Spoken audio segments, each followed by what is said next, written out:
Many homes in St. Louis Park were built with mid-century standardized grading that's no longer functioning well. They've got tight side yards and water that is due to the grading now being run towards the foundation of the house instead of away from it. Services we provide include patios, walkways, retaining walls, and landscape design and installation, as well as lawn restoration and bee lawn installation. And of course, we build decks and fences and do home remodeling as well. We always start with an on-site consultation to understand our client's needs as well as the drainage of a particular site.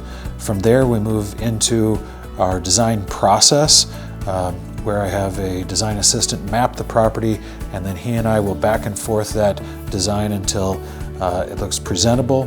Then I'll give it to the client for a back and forth with the client until it's absolutely perfect. From there, we introduce the client to our project manager.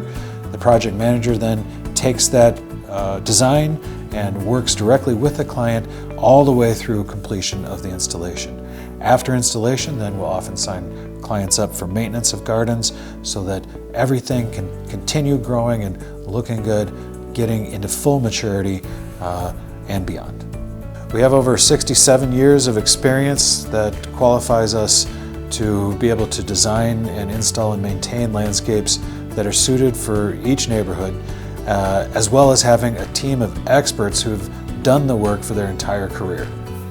Homeowners usually ask us about timelines, permits, how to minimize disruption throughout the process, and what maintenance is going to look like after installation.